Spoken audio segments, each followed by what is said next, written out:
thought it was good. First of all, it's not on the ridge line, so we feel like we're going to be pretty well protected from the wind. It's a good, easy place for a fire. There's not a lot of rocks to sleep on. Even though it is low, there's still lower areas, like down here, for a cold sump. So if the cold air does march down the ridge line, it still has a place to go after that. One of the things that I like about it is, I mean, we're 15 people, and this sort of looks like a house. So you have the psychological benefit of kind of being in a contained place, and you know where everyone is. You don't have people rolling off the hill over here or there. Now right here, we don't have any widowmakers. You can't see the sky, but if you walk right over there, you have a nice open space. If we did we're over here for a search and rescue, so we're close. If we did have to depend on water, we're not too far from water. There's also snow. If we cross this wash, there's snow right up on the hill over there. Obviously, we're not going to depend on that, but it might be important if we did need water that way. Does anybody remember anything else we said? Firewood? Firewood's nearby. Yeah, I mean, it's a full field of firewood right behind. It's not the highest quality, but it's abundant. It's comfortable to your feet. A lot of stuff to collect around here. This is actually our #1 spot. So, what do you think? Yeah, what do you think was number 2? It's got a nice wind. It is a good break from the wind. It is convenient. I don't see any widowmakers or anything. Yeah, I'd say Trump's the first spot we looked at.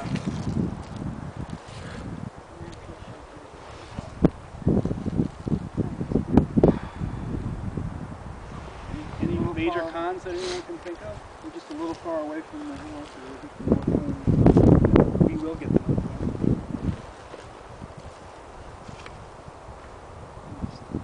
What else about that? I'm not sure. This I still have a problem with this. You know, I'd like both groups to start visualizing shelters. It's one thing to come to a flat area and go, yeah, no rocks, it's fairly flat, shit, we could do that, and I go, fucking golf course, you know? Where is the shelter aspect here? What are you thinking about? How is this going to work? A long fire. Lean-tos. Off what? Maybe we could do a fire reflector between those two trees and just build something up with wood, you know, and try to make the reflectors. We got 15 people.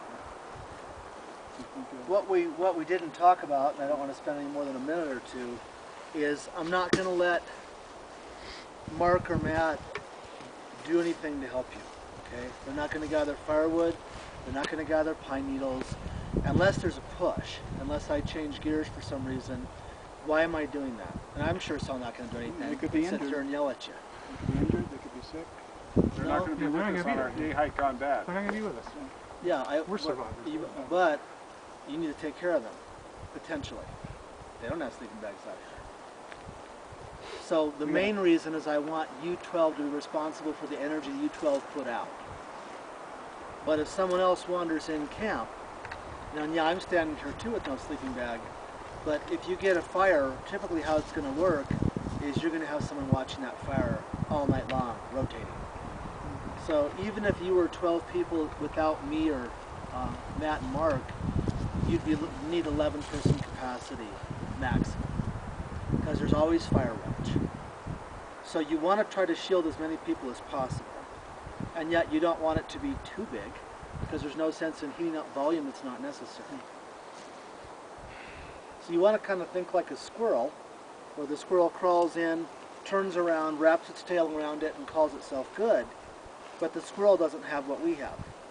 The squirrel doesn't know how to do a magnesium block with striking insert. So the squirrel thing is mostly up by the 2 logs, as an example, right? Where you're just dealing with insulation and body heat. Hopefully we have fire as an ally as well. And that's an added benefit, but it's also an added danger / responsibility. So I want you to keep in mind that, you know, they're not being lazy. I've reined them in as far as helping you. So we need to figure out that extra capacity as well. So you have an open area, it's fairly level, you have a lot of duff to choose from, you have firewood all over the place, you have a cold air sink, It is less breezy down here. You can imagine what it is up there where we were. You do have a screen of trees for the most part. Cold air sinks. Okay, cold air is going to come down here. You have the convenience of that other location right there. That's a great cold sink, which will take out that hill and it'll funnel down there and shove it down there. So that's an ally for you, that little canyon, because otherwise you'd be draining this whole damn valley right on top of it. So you're dealing with this, which isn't that bad. We're in the mountains. There's no way around that, but you're not down there either. You know, you do have a decent, look at that. You have a great amount of western sun to help you build before it gets dark. And if you walk right over there, oh shit, you have an entire hand and a half here because there is that little valley. If you were over there, it would get dark quicker. That's a benefit. It's a benefit for added solar radiation for warmth as well. What else? You have these New Mexican locusts. Those are these plants here. Some of you have knives. They have stickers. If we need to cut them, we'll cut them. I sure as hell wouldn't want to go right up there when you can go down here and not deal with all those plants. This area has a lot going for it, but it also, anytime you can make Mother Nature work for you, you want to do that. So I wouldn't want you to come to a nice open area, nice soft and level, and realize, crap, there's nothing to string or build off of. But we do. You have a few trees here, you have these trees here. You know, you have some options where if you made a lean-to, you wouldn't need to have 2 tripods for the lean-to, right? Because you can anchor off one of these trees as well, which is good. That saves you time and energy, etc. What else about this spot? Close to water. And it does have some kind of canopy here to keep it does have a little canopy. It's not very low.